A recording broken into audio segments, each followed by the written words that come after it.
So on the Russia-Ukraine thing, while these supposed peace talks, now they were in Geneva over the weekend in Switzerland. They're in Abu Dhabi now. In Geneva, it was Russia and the United States talking to each other. Where was Ukraine? No. United States and Russia carving up Ukraine? Maybe that's a bit harsh, but Russia has good intentions, goodwill. They launched a massive missile and drone attack on Ukraine's energy infrastructure overnight. They killed 6 people, injured 14 in Kiev, as this fresh round of peace negotiations began in Abu Dhabi. Some of you are like, oh, well, no, Russia isn't the aggressor. Well, I mean, it may not be very many people compared to Gaza or Sudan. It's a lot to them. But it's not like, well, it's 50-50, 6 of one and half a dozen of the other. 14 people died in Kiev, but, 12 died in St. Petersburg. No. Just that should be enough to have an idea. A total of 22 missiles, including 4 hypersonic Kinjals, 464 drones. I know they're slow, relatively. It was last night since we last spoke. Calculate, divide by 60 on some. These drones, they principally targeted Kyiv and the surrounding area. President Zelensky said the Kremlin must not feel it was able to win the war while talks continued. He said, what matters most now is that all partners move towards diplomacy together through joint efforts. Pressure on Russia must deliver results.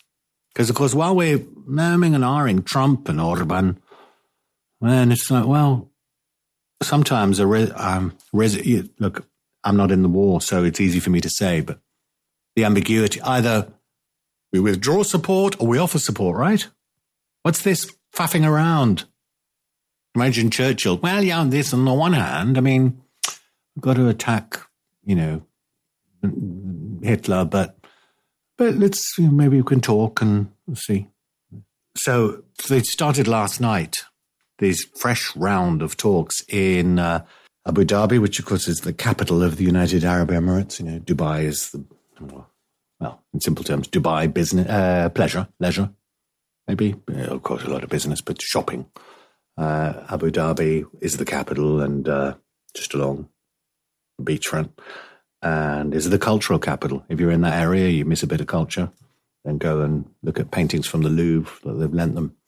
Dan Driscoll, the US Army Secretary, he flew in there, and they're meeting the Russian delegation. And now, in Abu Dhabi at least, not in Geneva, but there's a Ukrainian team led by Kirilo Budanov there. I just see from Politico, they said, when was this? Last night, they said, breaking, a senior advisor to Russian President Vladimir Putin scoffed at Europe's plan to end the war in Ukraine and said the Kremlin preferred US President Donald Trump's original proposal. And Ron Filipowski from the Midas News Network there said, of course, the Kremlin preferred Trump's original proposal. They wrote it. Now, Trump's ultimatum, remember Thanksgiving in the United States? All the turkeys listening now go, oh, gobble, gobble, quick, hide. Trump has given them, right, until Thursday, he had, accept this or, well, you're going to have to fight it on your own. Slightly insulting at the end of this 30-second clip, marginally, but, it's Trump, so we sort of take it like water off a duck's back. Is this your final offer to Ukraine? No, not my... Do you still... It's terrible, with Marine Bloody One. Excuse my French. Is this the final offer to Ukraine? No, he says. I would like to get the peace. It should have happened a long time ago. The Ukraine war with Russia should have never happened. If I were president, it never would have happened. Because I'd have surrendered immediately, right? That's the only option I can think of. Trying to get it ended. One way or the other, we have to get it ended. So what will happen if Zelensky refuses to accept the proposed plan they're asking him? Then he can continue to fight his little heart out. So then he can continue to fight his little heart out. And the threat is that the US will withdraw all support. And notably, it's, satellite guidance and things like that, so they know where to shoot a missile. Caroline Leavitt, the White House press secretary, was asked about this idea that basically Russia wrote this plan.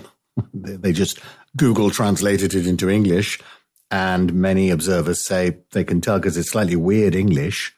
And in Russian, it makes absolute sense. The text, not all of it maybe, but a lot of it was originally in Russian, which raises an eyebrow.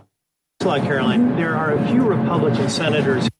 Thank God she doesn't get to fly a Marine One. It's quite quiet. She's in the same place outside the White House. Republican senators who are critical of the 28-point peace plan, including Senator Rounds, Senator Graham, Senator McConnell. What do you say to those senators who say that this is giving too much away to Russia? And has Russia made any concessions as it relates to a possible peace deal concerning ending the war in Ukraine?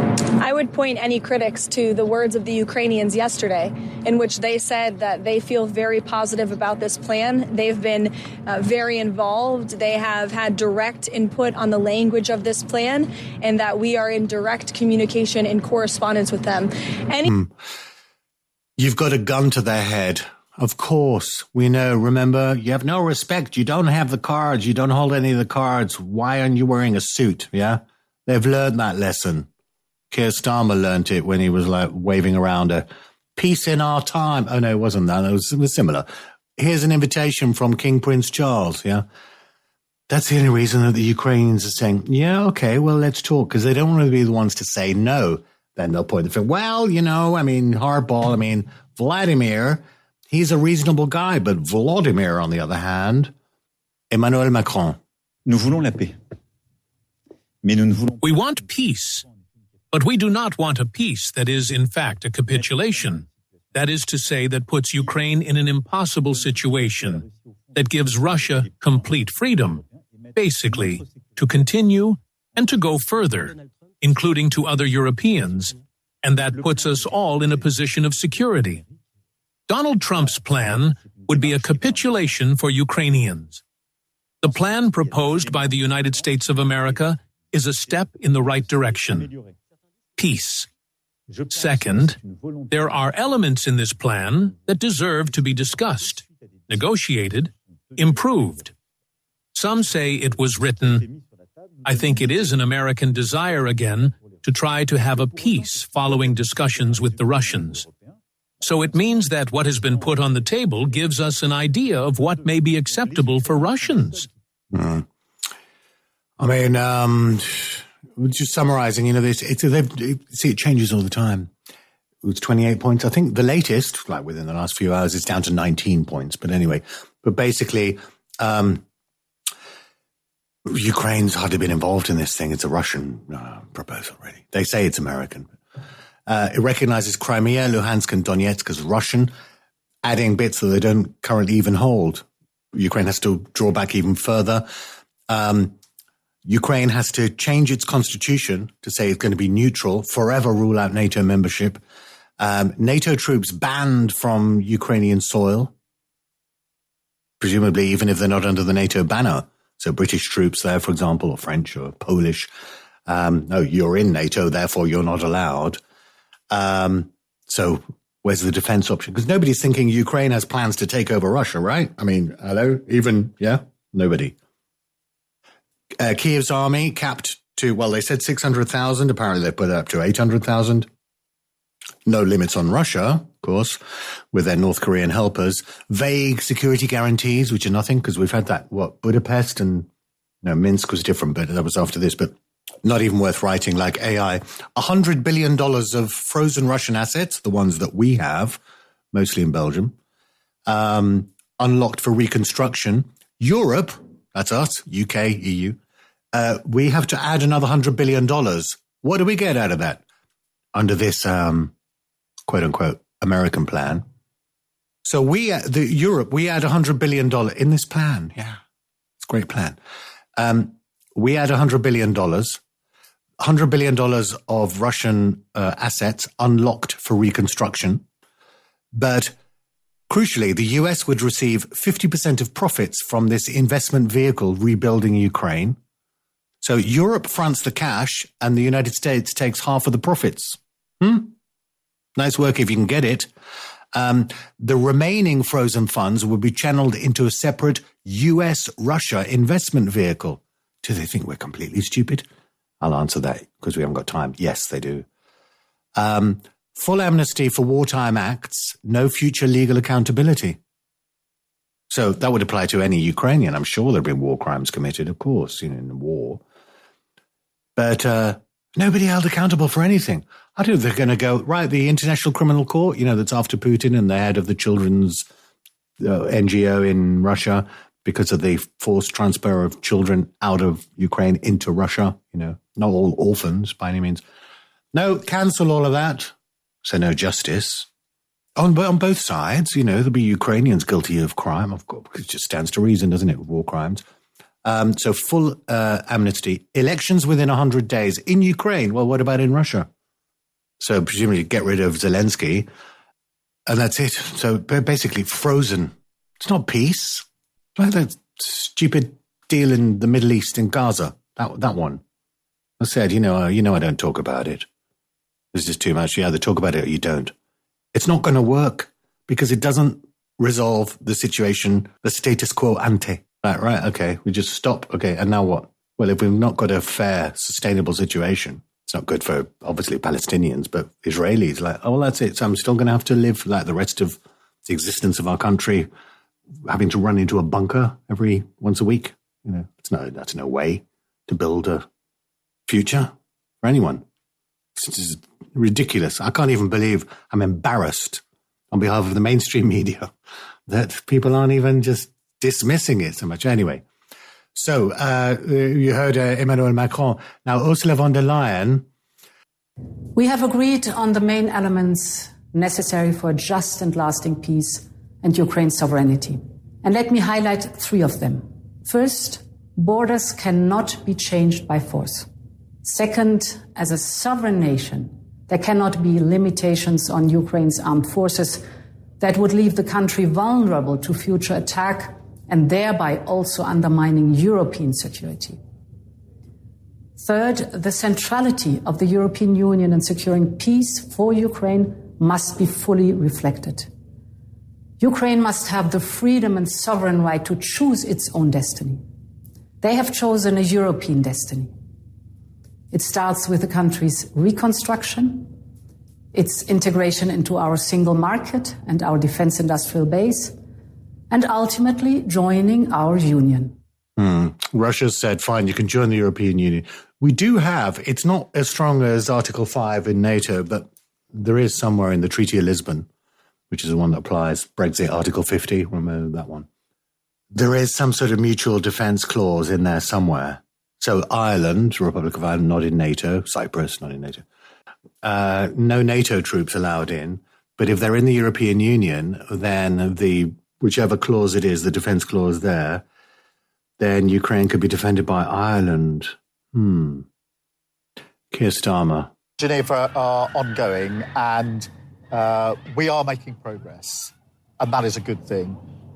Everybody is absolutely focused on what we need to get out of this, and that is a just and lasting peace. Both of those words matter. I'm going to skip him because it's sort of, AI almost, fine. He's just not worth listening to. Maybe better than, Liz Truss. Tim Marshall, remember, the former foreign correspondent, BBC and all over the place. We've really got to deal with what the Prime Minister just said. He repeats over and again a just peace. And yet the deal that he is now talking up, the EU version of the 28 points, hands over 20% of Ukraine to Russia, which has conquered it by force. It has changed borders. It in no way would be just. Now, I'm not saying that you shouldn't go ahead in order to stop the fighting if security guarantees can be given, but please don't call it just, because I think that's an insult. Yeah. Now, I'll come to the substance, John. You have to ask yourself, does Putin have limited objectives or does he have unlimited objectives? If he has limited objectives, then I think there is something in these deals, whichever iteration finally lands to be signed. You might remember a few weeks ago we discussed it and I was talking about the concept of a tablecloth and it's all creased. and you have to then get it to the table and start ironing out the creases. Well, we're there now, and we're closer now than we have been before. But my goodness, those creases are big. It's basically 2 points of the 28. The first is the land swaps, such as they are, which is essentially Ukraine giving up even more land, even land that the Russians haven't actually taken yet. And crucially, in that land are some of the fortified cities. If they're handed over, then if you believe that Russia has unlimited objectives, then the way is open next time for the conquest of the whole country. We'd have managed to do more if you hadn't interrupted me so much. Which, of course, is what makes this such a pleasant experience for me. But that's it from me for today. Gracias por escuchar, como siempre, amigos. Cuídense.